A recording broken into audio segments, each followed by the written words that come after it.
Welcome to the bold analysis, ladies and gentlemen. If John Ngonga MBADI is not careful with this chopper tender, then this will be the start of his downfall in the Treasury. And in this podcast, I'm going to explain about the irony of government spending millions on tender for choppers while mwananchi is complaining about the state of economy. Something is not adding up. Kindly subscribe to our channel. We are heading to 100,000 subscribers. We only need 400 now to reach to 100. So only 400 subscribers. So kindly subscribe. And remember, when you subscribe, you shall be getting notification whenever we publish our videos. Now, are you looking for cleaning services, Nairobi and its environment? Then don't look elsewhere, because Odour Cleaning Services is the company, the best in Nairobi that can help you in office and buildings, cleaning, healthcare, industrial plants, events, banks and financial institutions, and both commercial cleaning and household and domestic cleaning. Unataka kuosha nyumba, floor, you want to do the carpet, you want to do chairs, the sofa sets, you need to contact Odour. Contact them here, 0720 49 3228. And your cleaning services, your cleaning demands will meet the best service provider. MBADI, the Treasury CS, MBADI, who is the CS on Treasury, announced bids for provision of chartered choppers to fly state officials across the country. The multi-billion tender for supply is coming at a time the president has been moving across the country saying that he has fixed the economy and it is now time for him to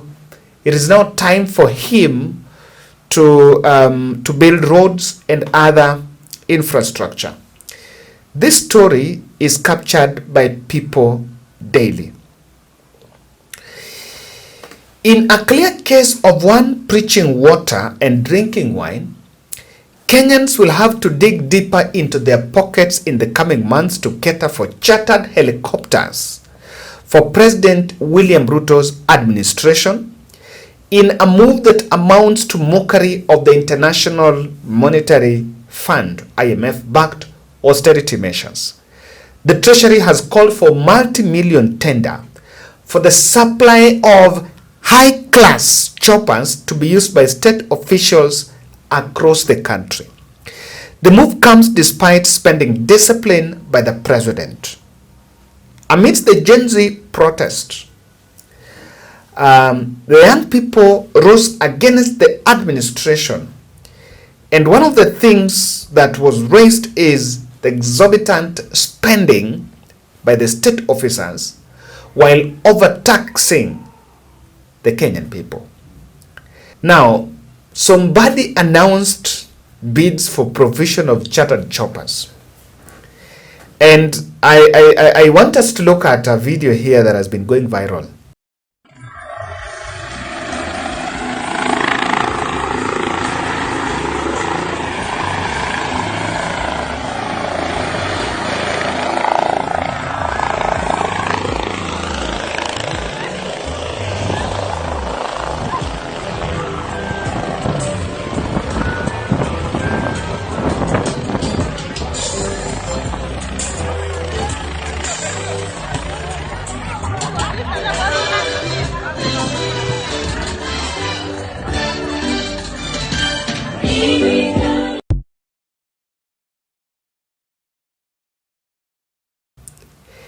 This one is Aaron Cheriot, who was landing in a burial. Wallahi, kama ni mimi na hiyo ni kwetu, hata huyo hata ongea hapo.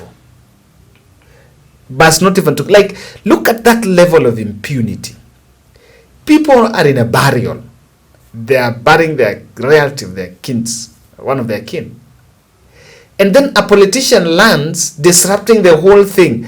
I don't know, was it a mass that he lands just juu ya maiti? Surely. That was Senator, Kericho Senator. Is there not can't he get a nearby primary school there? Or a nearby field? So that he had just to park, he had just to land katikati ya hiyo matanga. You know, you look at how sometimes politicians behave, and that is when you see these tenders of choppers. These are the people that you want to hire a chopper for. So, and I remember last year the president announced that the state had stopped purchase of motor vehicle, had suspended purchase of motor vehicle for state officers was suspended for a whole year except security officers. And in fact, a transport policy for state officers had to be formulated, was supposed to be formulated so that they cut down on non-essential, expensive travel. But the way we are behaving, we are not so much intentional about this. Now, let's compare. Let me show you. I was just reading some article. The same article is trying to compare this and the cost of hiring a chopper. The cost of hiring a chopper in Kenya currently ranges between 120,000 to 370,000 per hour for passengers less than 5 per hour. Now, the high class is 350, 370 per hour. Judging from the tendency of government to travel all staff members to different events, clearly shows that more of public funds will be plunged during this process amid high pending bills. The cost of hiring a private helicopter also varies depending on the distance of the destination that the one plans to travel. Owing to extensive government initiatives at different parts of the country, the government could be parting with huge sums of money that can instead be channeled to other critical needs. For instance, about 5 passengers traveling to Mombasa via a private helicopter would need to dish out approximately 350,000 compared to commercial flights that will cost roughly 45,000. In fact, there are, even if you don't travel commercial, if you travel economy, I don't know what's so difficult for a PS to travel with economy. The last time I was traveling to Kisumu, I was flying to Kisumu. I went with one of the local flights, economy, of course, and I was there with this guy Tuju. Tuju alitumia hiyo. And then this other guy who was vying for is it someone? Several politicians. I see several politicians, several MPs going that side by economy. This one that cost around 8,000 to 9,000 from Nairobi to Kisumu. What should be? Now, per hour is 350,000. Here is a situation where a cabinet wants to go to attend William Ruto's rally in Western Kenya, and William Ruto is going to spend almost 7 hours from 3 a.m. to almost 4 p.m. So for 10 hours in a day, you can even spend 3 million. That is one chopper. That is one CS. So CS with his staff, 3 million, one chopper. We are making it difficult even for the people to understand the things that the government is saying they will do for the people. It is against the IMF fiscal discipline at a time the country is struggling with ballooning public debt that is currently standing at 10 trillion. We have public debt standing at 10 trillion. We have pending bills, in billions. But here we want to hire choppers. We are now rolling out a tender for choppers. And if you want to know this thing is all choreographed, in the last financial year, that finance bill, it scrapped some tax on importing spare parts of helicopters. Now, when you do this and such headline is seen, one of the impressions that comes is, if that is just a chopper, mtu akishapanda chopper, helicopter, tell me, what is the cost of the hotel this person gonna sleep? So, we are overspending and overstretching the taxes. And I think this should fall as a warning shot to MBADI. Look at the context. Ruto have already started 2027 campaigns and have been moving across the country with cabinet and several MPs. And the cost of traveling to go and launch, you can hear of launching a classroom. What is the cost of launching a transformer? The president was launching a transformer the other day in Western Kenya. What is the cost of one transformer? Well, let me not go there. What is the cost of constructing an administration block or even buying a bus? A bus costs around 20 million, approximately around there. Then you spend presidential team plus 3 cabinet secretaries with their team and then carrying MPs. You almost spend 30 million to go and launch something that has only costed 20 million. Do you even need to launch a classroom? Someone is going to some very funny polytechnic in the villages there to go and launch some 10 laptops. Simply because you want to go there to campaign. But are we intentional? We are overspending. And the more if we are just hiring a chopper, for a CS seated somewhere, and I want a treasury in a higher chopper, huyo CS, akienda Mombasa natalala hoteli ya pesa ngapi? Or that PS, ukishabebwa na helicopter, utalala hoteli ya pesa ngapi? So, this should be a wake-up call. And the MBADI must be very careful. Because this tender is a government-to-government business. Let me tell you, those who will submit bids to supply those helicopters are not private business operators. They're proxies of government. It is government who knew. This thing is not new. Before ifike hapa kwa gazeti, this is something that they started planning earlier, even 10 months ago, that next year tutakuwa tuna hire helicopters for nini. So wewe anda kununua. So those who are running helicopter companies, those companies are proxies of very powerful politicians in the country. And that is how we are fleecing money from the exchequer. Because someone need to explain to me, how does this one of using chopper mirror bottom up? Because you can go to Mombasa by SGR commercial at 5,000. We went to hire for state officers while as we talk. I remember when there was the attack in Garissa University, it took long for the police to be deployed there. It took long for police to be deployed there because there were no choppers. The banditry in North Rift is back with its ugly face on the people.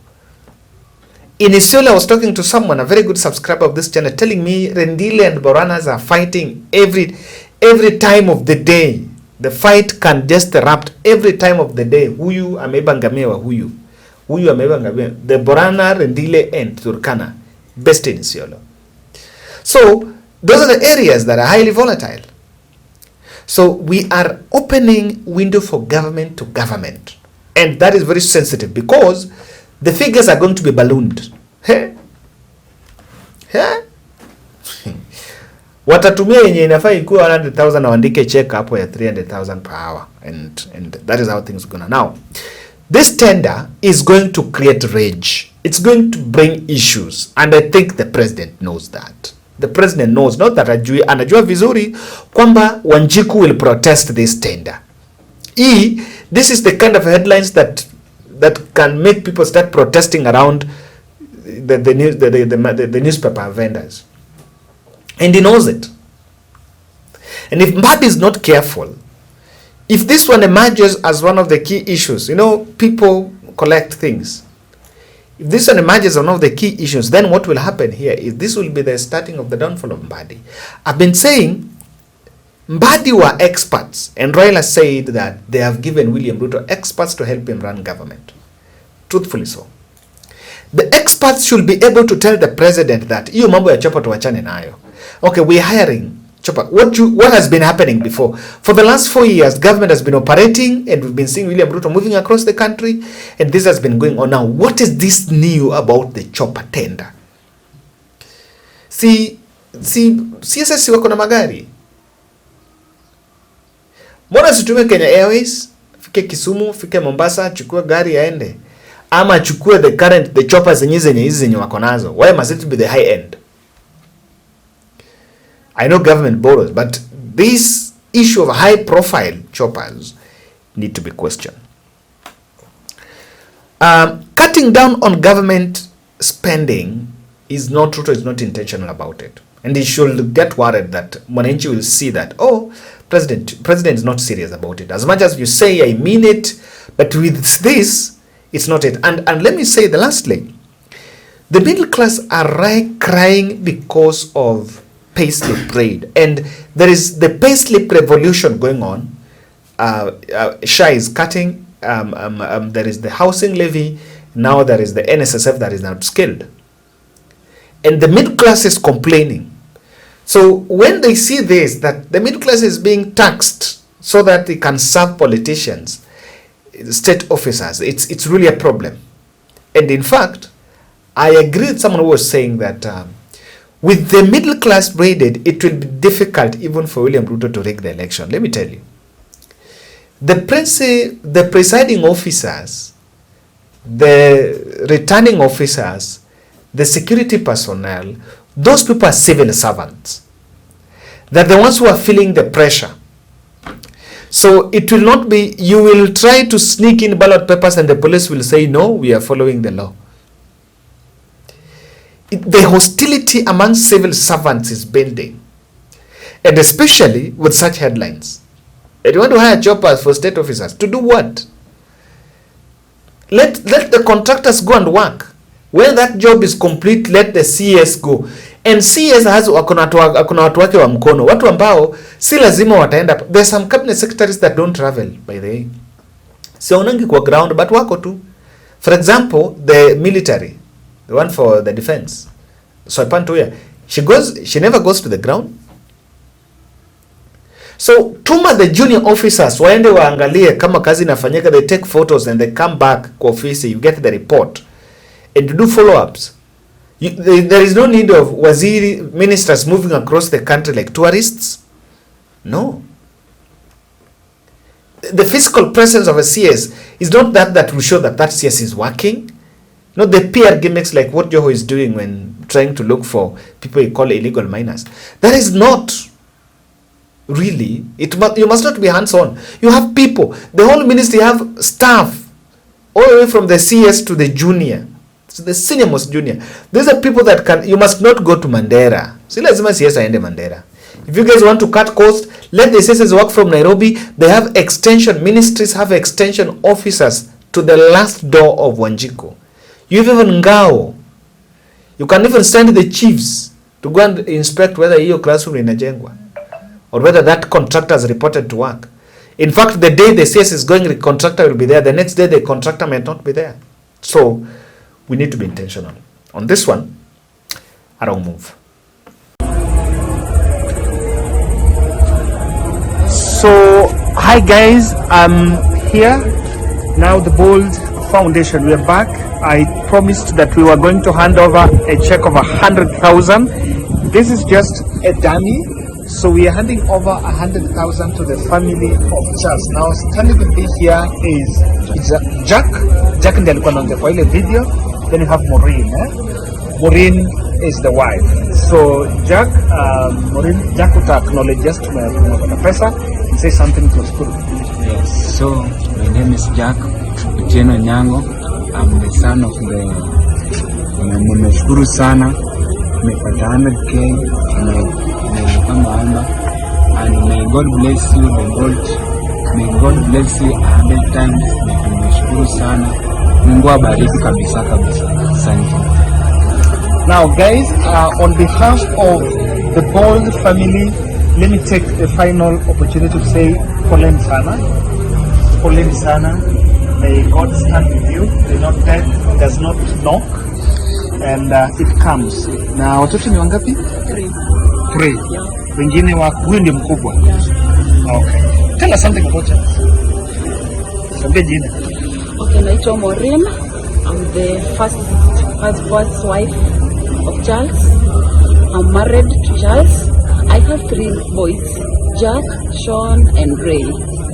Nashukuru sana vile mmenifanyia, nimepata vile naweza lipa bill, na washukuru sana na Mungu asaidie. So guys, thank you. From here they'll proceed to make sure that they give Charles a final send-off. We've supported Charles twice, the bill and the burial. On behalf of myself, the Bold team and my family, I want to say thank you and may God bless you.